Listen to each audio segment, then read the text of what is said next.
বন্ধুরা, খিদেতে মরে গেলেও পবিত্র দোল পূর্ণিমার দিন এই খাবারটি খাবেন না। আর আপনি যদি জেনে বুঝে বা না জেনে বুঝে এই খাবারটি গ্রহণ করে থাকেন, তাহলে জীবনে নেমে আসবে ঘোর অমঙ্গল।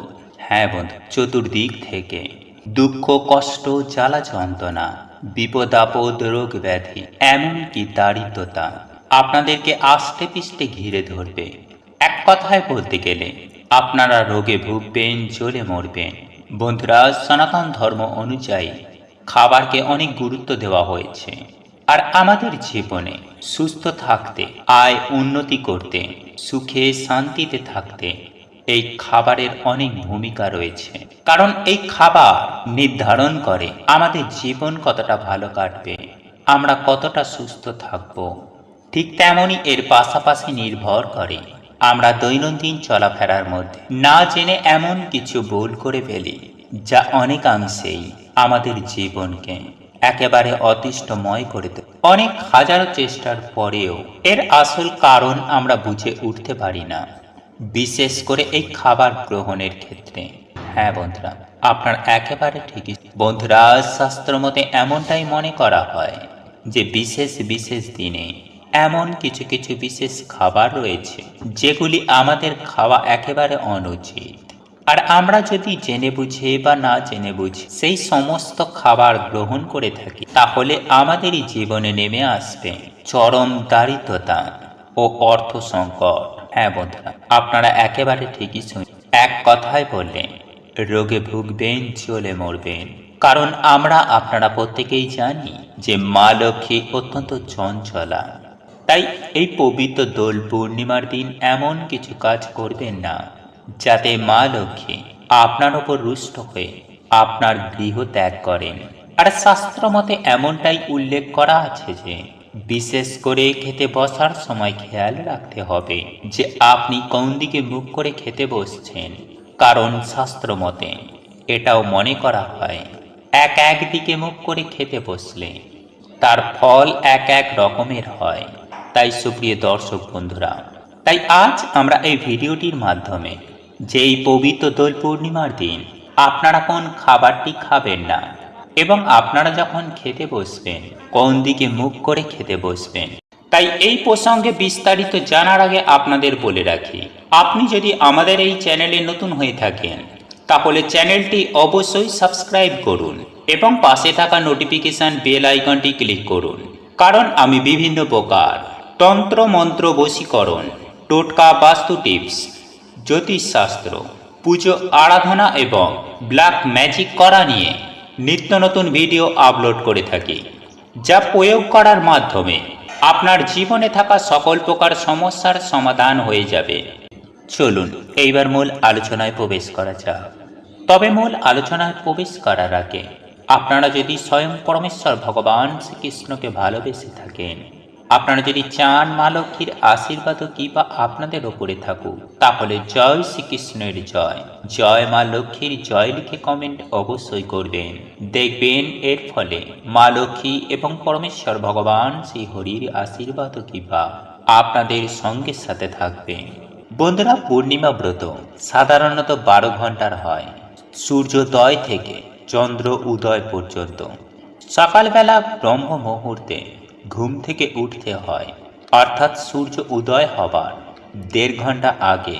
তারপর রাত্রিবেলায় চাঁদের আলো দেখে পুজো সম্পূর্ণ করে প্রদোষকালে তারপরেই কিন্তু যারা ব্রত পালন করে তারা কিছু আহার গ্রহণ করে। প্রথমে ফল আহার গ্রহণ করে, তারপরে অন্য কিছু। কিন্তু যাদের বাড়িতে অন্ন ভোগ দেওয়ার প্রচলন রয়েছে, আপনারা সেটিও গ্রহণ করতে পারেন।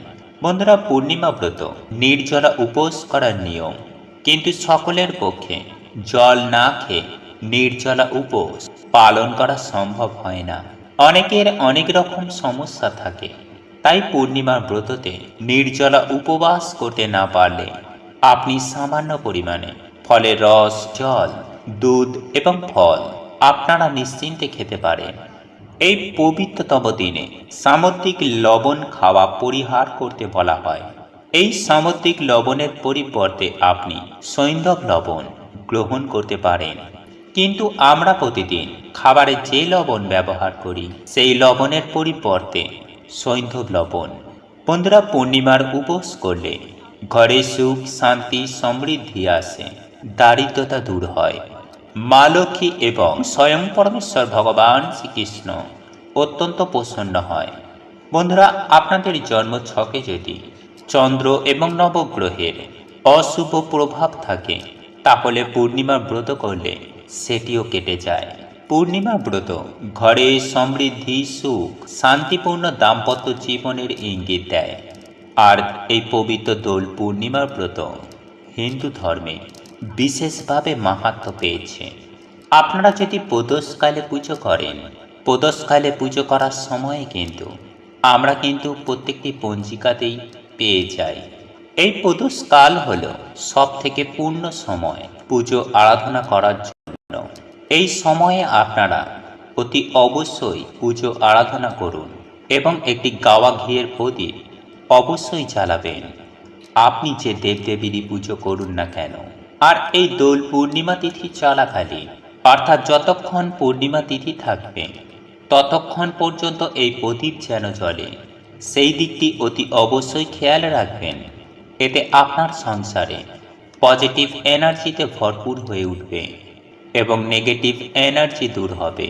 বন্ধুরা, আপনারা এই পবিত্র দোল পূর্ণিমা তিথি চলাকালীন নিরামিষ আহার গ্রহণ করতে পারেন। পেঁয়াজ রসুন ছাড়া খাবার গ্রহণ করবে। যারা ব্রত উপোস করছেন তারা কিছু খাবার গ্রহণ করতে পারেন না, কিন্তু যারা বাড়ির অন্যান্য লোকেরা থাকে, যারা পূর্ণিমা ব্রত পালন করেন না, তারা পেঁয়াজ রসুন ছাড়া নিরামিষ আহার গ্রহণ করুন। এই পবিত্রতম দিনে আপনারা পুজোর শেষে উপোস ভাঙবেন। ফল আহার করার পরেই আপনারা অন্ন গ্রহণ করবেন। বন্ধুরা, শাস্ত্র মতে পূর্ণিমা তিথিতেই সারাদিন একবার আহার গ্রহণ করতে বলা হয় এবং এই পবিত্র দোল পূর্ণিমার দিন বেগুন, মূলো, সজনে ডাঁটা একদম ভুলেও ব্যবহার করবেন না। এছাড়া অন্যান্য সবজির ব্যবহার আপনারা করতেই পারেন। দেখুন বন্ধুরা, আপনারা প্রত্যেকেই জানি যে বছরে মোট 12টি পূর্ণিমা ও 12টি অমাবস্যা তিথি থাকে, কিন্তু প্রত্যেকটি পূর্ণিমা তিথি নিজস্ব গুরুত্ব ও মাহাত্ম্য রয়েছে। যেমন ফাল্গুন মাসের পূর্ণিমা তিথি, যেটি দোল পূর্ণিমা নামে সব থেকে বেশি বিখ্যাত। এটি আবার বসন্ত উৎসব নামেও পরিচিত। প্রাচীনকালে এই সময় থেকে নতুন বছরের সূচনা হতো। এই সময়ে শীতের শেষে প্রকৃতি নতুন সাজে, নতুন রঙে সেজে ওঠে, আর তার সাথে মানুষও প্রকৃতির আনন্দে নিজেরাও আনন্দিত হন। বন্ধুরা, পূর্ণিমা ব্রত বহু ব্যক্তিরা রাখেন। যে কোনো পূর্ণিমা তিথিতে সত্যনারায়ণের ব্রত, লক্ষ্মীনারায়ণের ব্রত, মা লক্ষ্মীর পুজো, রাধা গোবিন্দের পুজো ও গোপালের পুজো করার বিধিবিধান রয়েছে। এই পূর্ণিমা ব্রত পালন করলে কিছু নিয়ম পালন করতে হয়, বিশেষ করে আমাদের খাবারের কিছু নিয়ম। তাই আজ আমি আমার এই ভিডিওটির মাধ্যমে আপনাদেরকে জানিয়ে দেব যে পূর্ণিমা তিথিতে উপোস করলে আমরা কি খেতে পারবো এবং কি খাওয়া নিষেধ। বন্ধুরা, এই পবিত্র দোল পূর্ণিমার দিন আপনারা অন্যের বাড়িতে অন্ন গ্রহণ করবেন না। এই পবিত্র দোল পূর্ণিমার দিন আপনার বাড়িতে যেমন আছে, যা আছে, আপনি তাই অন্ন হিসাবে গ্রহণ করুন। এই পবিত্র দোল পূর্ণিমার দিন কোনোভাবেই কোনো পরিস্থিতিতে অন্যের বাড়িতে খাবেন না। এর ফলে আপনাকে সারা জীবন অন্যের ওপর নির্ভর করে থাকতে হবে। তাই সুপ্রিয় দর্শক বন্ধুরা, এই পবিত্র দোল পূর্ণিমার দিন আপনি আপনার বাড়িতে আহার গ্রহণ করবেন। আর খাদ্য গ্রহণ করার সময় অবশ্যই একটি বিষয় আপনাদেরকে মাথায় রাখতে হবে, আর তা হলো কোন দিকে আপনি মুখ করে খেতে বসবেন। কারণ আপনি যদি পূর্ব দিকে মুখ করে খেতে বসেন তাহলে আপনার আয়ু বৃদ্ধি হবে। এছাড়াও পশ্চিম দিকে মুখ করে খেতে বসলে তাহলে আপনি খুব দ্রুত অত্যন্ত ধনী হতে চলেছেন। হ্যাঁ বন্ধুরা, আপনারা একেবারে ঠিকই শুনছেন। কারণ শাস্ত্র মতে এমনটাই মনে করা হয় যে পশ্চিম দিকে মুখ করে খেতে বসলে সেই ব্যক্তির প্রচুর ধন সম্পত্তি বৃদ্ধি হতে থাকে। এছাড়াও যিনি নিজের আদর্শে অটল থাকতে পছন্দ করেন এবং সৎ একনিষ্ঠ হয়ে জীবন কাটাতে চান, তাহলে তাদের ক্ষেত্রে উত্তর দিকে মুখ করে খেতে বসা উচিত।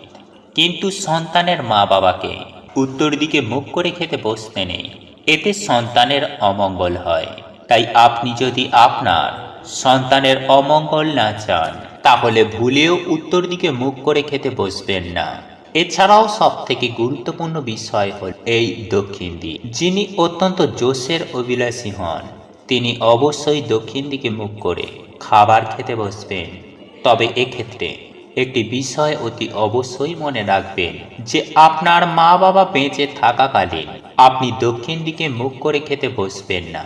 কারণ সন্তান যদি দক্ষিণ দিকে মুখ করে খেতে বসে, সেক্ষেত্রে মা বাবার ওপর প্রচণ্ড খারাপ প্রভাব পড়ে। এর ফলে মা বাবার অমঙ্গল হয়। তাই আপনি যদি আপনার মা বাবাকে ভালোবেসে থাকেন, তাহলে ভুল করেও মা বাবা বেঁচে থাকাকালীন দক্ষিণ দিকে মুখ করে অন্ন গ্রহণ করতে বসবেন না। এই ছাড়াও আপনারা যখন অন্ন গ্রহণ করবেন, অন্ন গ্রহণের আগে অবশ্যই স্ক্রিনে দেওয়া মন্ত্রটি আপনারা জপ করুন। এই মন্ত্রটি 3 বার জপ করার পর তারপর আপনারা আহার গ্রহণ করুন। এক্ষেত্রে মা লক্ষ্মী যেমন সন্তুষ্ট হবে, ঠিক তেমনই মাতা অন্নপূর্ণাও আপনার ওপর খুবই সন্তুষ্ট হবেন। এর ফলে আপনার কখনোই অন্ন, বস্ত্র, বাসস্থানের অভাব হবে না। বন্ধুরা, শাস্ত্রে এমনটাই উল্লেখ করা আছে যে যে সকল মানুষের ওপর মা লক্ষ্মী ও স্বয়ং মাতা অন্নপূর্ণা দেবীর আশীর্বাদ থাকে, সেই সকল ব্যক্তির কখনো অন্ন, বস্ত্র, বাসস্থানের অভাব অনটন আসে না। তাই সুপ্রিয় দর্শক বন্ধুরা, এই পবিত্র দোল পূর্ণিমার দিন আপনি যেমন আপনার বাড়ি ছাড়া অন্য কারোর বাড়িতে অন্ন গ্রহণ করবেন না, ঠিক তেমনই এই পবিত্রতম দিনে আপনি আপনার বাড়িতে খাদ্য গ্রহণ করার আগে তবে বন্ধুরা একটি বিষয় মেনে চলার চেষ্টা করবেন।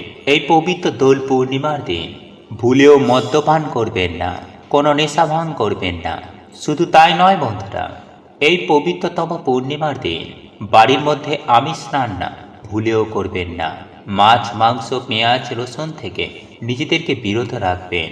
এই পবিত্রতম দোল পূর্ণিমার দিন মুসুরির ডাল ভুল করেও খাবেন না।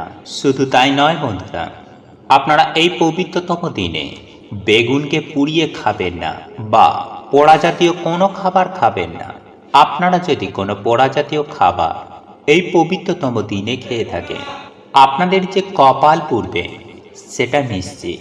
তাই এই পবিত্রতম দিনে এই সব বিষয়গুলি মেনে চলার চেষ্টা করবেন।